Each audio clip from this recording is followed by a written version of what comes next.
نہ کوئی غم کرو نہ خوف، خوشیاں مناؤ جنت کی جس کا تم سے وعدہ کیا گیا تھا۔ اللہ کی ربوبیت پر اطمینان جب انسان کو ہو جاتا، میرا رب اللہ ہے، ربی اللہ، انسان کے لیے نہ کوئی کھٹکا، نہ کوئی خطرہ، نہ کوئی خوف، نہ کوئی حزن۔ جو کچھ ہو رہا ہے کس کے اذن سے ہو رہا ہے؟ اللہ کے اذن سے۔ اللہ کے اذن کے بغیر پتا تک نہیں ہلتا۔ یہ کوئی اندھا بہرا مادہ نہیں ہے جس سے مجھے کوئی خوف ہو۔ اندھا بھینسا چلا آ رہا ہو اس سے تو ڈرنے کا ہر انسان کو ڈرنا چاہیے، نہ معلوم کس کو ٹکر مار دے۔ لیکن نہیں، اس کائنات کو چلانے والا ایک سمیع و بصیر خدا ہے۔ وہ جو میرا دوست ہے، میرا ولی ہے۔ اللہ ولی الذین آمنوا یخرجہم من الظلمات الی النور۔ اللہ اہل ایمان کا ولی ہے، ساتھی ہے، پشت پناہ ہے، مددگار ہے، حمایتی ہے۔ بتائیے جسے یقین ہو جائے کہ اللہ میرا مددگار، اللہ میرا محافظ، اللہ میرا پشت پناہ، اللہ میرا حمایتی، اس کے لیے کوئی خوف ہوگا؟ اس سے کوئی ڈر ہوگا؟ میں مثال دیا کرتا ہوں ایک بہت سادہ، پنجاب کے دیہات کی۔ تو بڑا چودھری ہے اور کوئی غریب کسان ہے۔ اس غریب کسان کے جانوروں کو ہر وقت اندیشہ ہوگا چوری کا، کوئی میری بھینس کھول کر نہ لے جائے، کوئی میرا بیل کھول کر نہ لے جائے۔ لیکن جس کے بارے میں یہ سب کو معلوم ہو کہ وہ جو بڑا چودھری ہے وہ اس کا دوست ہے، اس کی بچیا کو کوئی خوف ہوگا؟ اس کی بھینس پر کوئی ہاتھ ڈالے گا؟ اسے کوئی اندیشہ ہوگا؟ نہیں۔ کیوں؟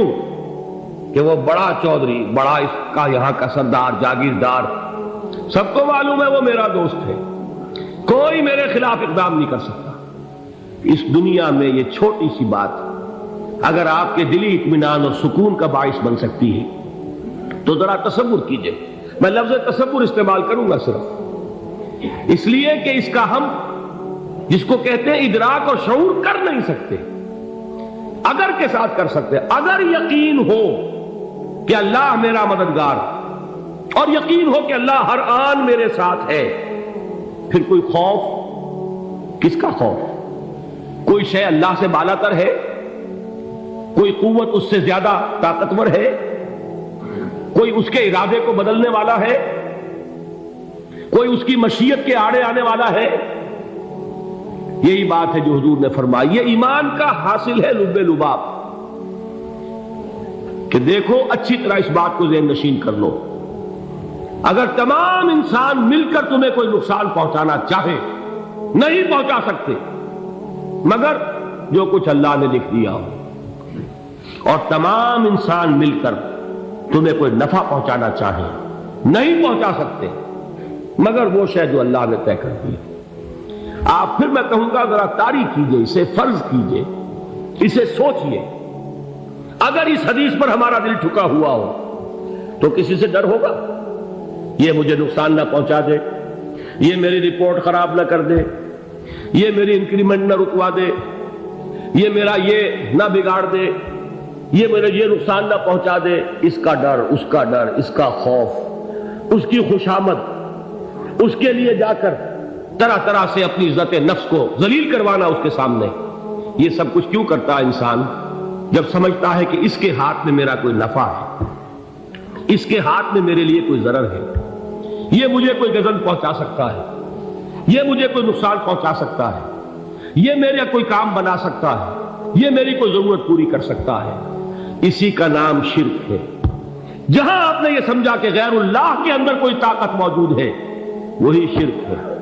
بتوں سے تجھ کو امید ہے، خدا سے نو امیدی، مجھے بتا تو صحیح اور کافری کیا ہے؟ شرک تو یہ ہے۔ جس پر بھی تمہیں یہ خیال ہے، کلمہ ہے یہ کلمہ سوم، لا حول ولا قوت الا باللہ، ذرا اس پر دل کو کبھی اگر آپ تصور کریں، پھر فرض کریں، دل ٹھک جائے اس پر، کوئی طاقت نہیں۔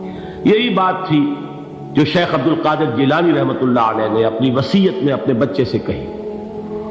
11ویں دینے والے ہیں لیکن حضرت شیخ عبد القادر جیلانی کی وصیت اور تعلیمات کو کتنے لوگ ہیں کہ جانتے ہو؟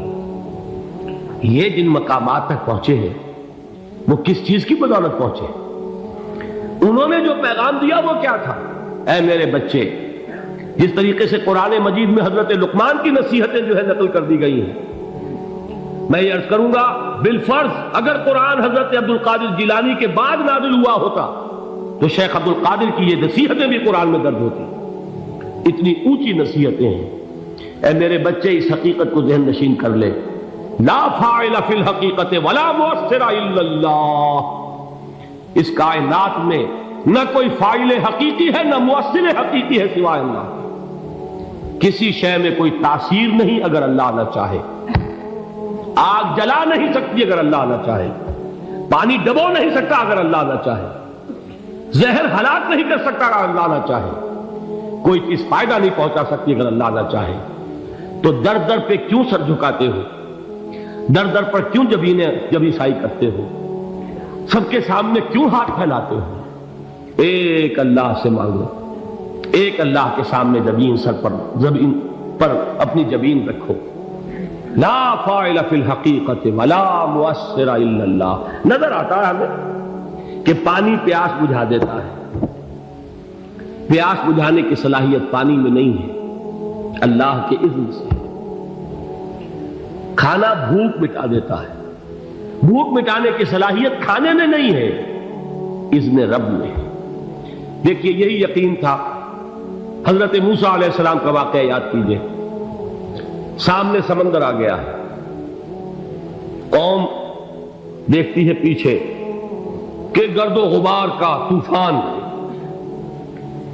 معلوم ہوا کہ فرعون اپنے لشکر سمیت آ گیا۔ لشکر جب چلتا تھا تیز رفتاری کے ساتھ تو گرد و غبار کا جو طوفان اٹھتا تھا اس کا تصور کیجیے، اور لمحہ بلمحہ وہ قریب آ رہا ہے۔ پوری قوم نے کیا کہا؟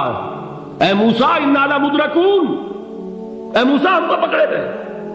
قرآن مجید نے تو یہاں وہ باتیں نہیں لکھی ہیں، لیکن تورات میں یہ درج ہے کہ بنی اسرائیل جھگڑنے لگے، دست و گریبان ہو گئے موسیٰ کے ساتھ۔ موسیٰ نے یہاں مروایا لا کر، اس سے تو ہم ہی بہتر تھے، وہاں کھانے کو ملتا تھا، زندگی تو تھی، بیگار ہم کر رہے تھے، موت تو نہیں تھی۔ اب جو کچھ ہوگا اس کا تصور کرو، جس طریقے سے ہمارے ٹکڑے اڑائے جائیں گے۔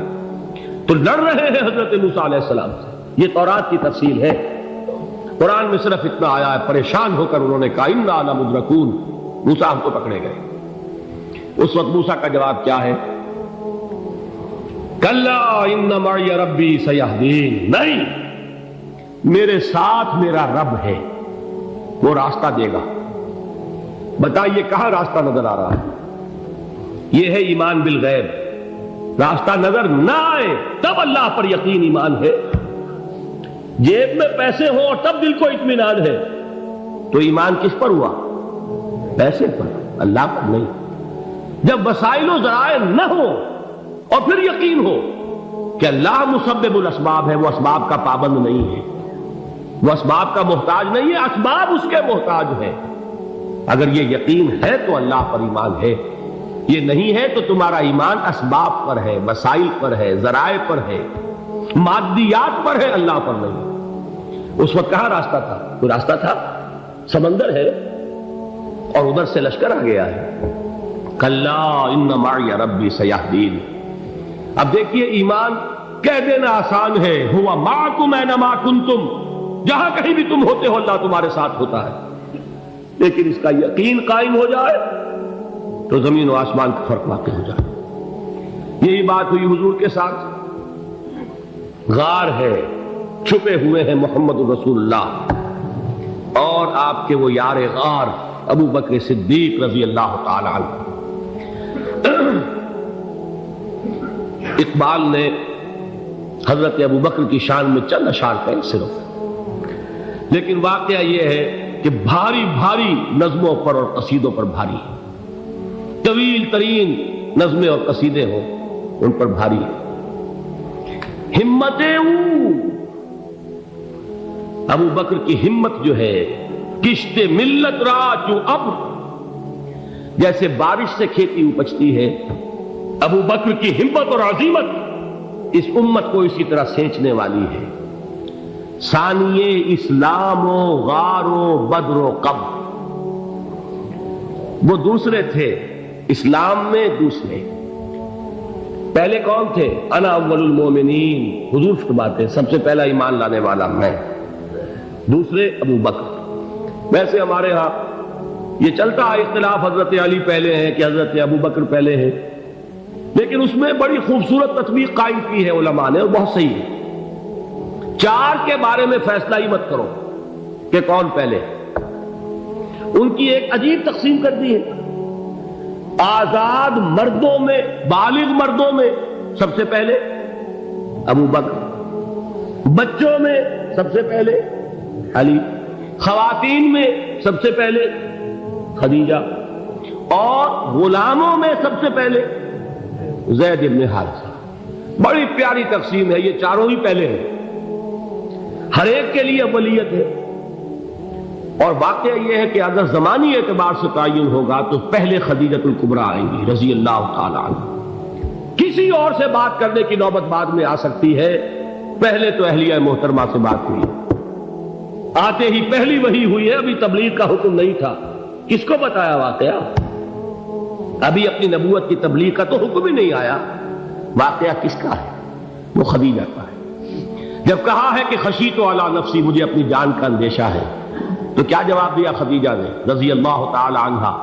وہ صدیقۃ الکبریٰ ہے۔ صدیقات جو ہے خواتین، ان میں چوٹی پر خدیجۃ الکبریٰ ہے رضی اللہ تعالی عنہا، اور صدیق جو مرد ہیں ان میں صدیق اکبر ہے ابو بکر صدیق رضی اللہ تعالی عنہ، لیکن صدیقات میں چوٹی پر۔ جب حضور نے فرمایا خشیت علی نفسی، کیا فرمایا، کیا عرض کیا، کیسے تسلی دی؟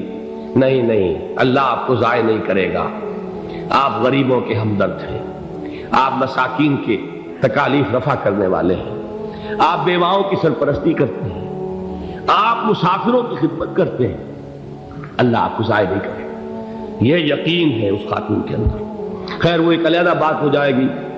میرے دل پر حضرت خدیجہ رضی اللہ تعالی عنہ کی شخصیت کا بڑا گہرا نقش ہے، جو وہ کوئی اور ہی وقت اور موقع ہوا تو بیان ہوگا۔ بہرحال اقبال نے ایک مصرے میں جو چار اولیتیں جمع کر دی ہیں، ہمت او کشت امت را چو ابر، ثانی اسلام و غار و بدر و قبر۔ اسلام میں حضور کے بعد پہلے کون؟ ابو بکر۔ غار میں حضور کے ساتھ کون؟ ابو بکر۔ بدر کی رات اللہ کا رسول سرب سجود، وہ گھاس پھوس کی جو جھوپڑی بنائی گئی تھی، اور وہاں تلوار ننگی لے کر پہرا دینے والا کون؟ ابو بکر۔ اور اس حجرہ عائشہ میں محمد کے بعد سب سے پہلے دفن ہونے والا کون؟ ابو بکر رضی اللہ تعالی عنہ صلی اللہ علیہ وسلم۔ وہ جو معاملہ میں سنا رہا تھا غار ثور کا، حضرت ابو بکر بھی حضور کے خیال سے لرز گئے ہیں۔ آپ کو یاد ہوگا کہ جا کر پہلے تمام جتنے سوراخ تھے انہیں بند کیا ہے، ایک سوراخ رہ گیا تھا جس کو بند کرنے کے لیے کوئی کپڑا نہیں تھا، وہاں اپنی ایڑی رکھی ہے، تب کہا ہے حضور سے تشریف لائیے، اور اپنے زانو پر حضور کو لٹایا ہے، اور وہاں کسی موذی جانور نے کاٹا ہے، حضور کی آنکھ لگ گئی تھی، اس وقت اس بل کے اندر جو بھی بچھو ہے کیا ہے واللہ عالم، اس نے کاٹا ہے، اس کی تکلیف کی وجہ سے ابو بکر کی آنکھوں سے آنسو ٹپک گئے، حضور کے چہرے مبارک پر پڑے ہیں، تو حضور جاگے ہیں، معاملہ کیا ہے؟ ایڑی نہیں ہٹائی وہاں سے، مبادا وہ جانور وہاں سے نکل کر محمد الرسول اللہ کو کوئی گزن پہنچا دے، ابو بکر کی ایڑی ہے، جس طرح چاہے کھا لے، ختم کر دے، جان نکل جائے تب کوئی آنچ آئے، محمد پر تو آئے، لیکن جیتے جی نہیں۔ وہ ہے ابو بکر۔ حضور کے خیال سے اس وقت حضور نے پھر اپنا لعاب دہن لگایا ہے، اور اس سے پھر آپ کی تکلیف ختم ہوئی۔ جیسے خیبر میں حضرت علی کی آنکھ دکھ رہی تھی، اس کو جو شفا حاصل ہوئی ہے وہ بھی حضور کے لعاب دہن سے ہوئی۔ تو بہرحال اس وقت انہوں نے کہا ہے کہ اے نبی یا رسول اللہ، اگر اس وقت ان میں سے کسی نے غیر ارادی طور پر بھی اپنے قدموں کی طرف جھانک لیا تو پکڑے جائیں گے، کیا جواب تھا اللہ کے رسول کا؟ لا تحزن ان اللہ معنا، اللہ ہمارے ساتھ ہے، کیوں گھبراتے ہو ابو بکر؟ یہ ہے ایمان باللہ، میرا مالک اللہ، میرا رازق اللہ، میرا محافظ اللہ، میرا مددگار اللہ، میرا پشت پناہ اللہ۔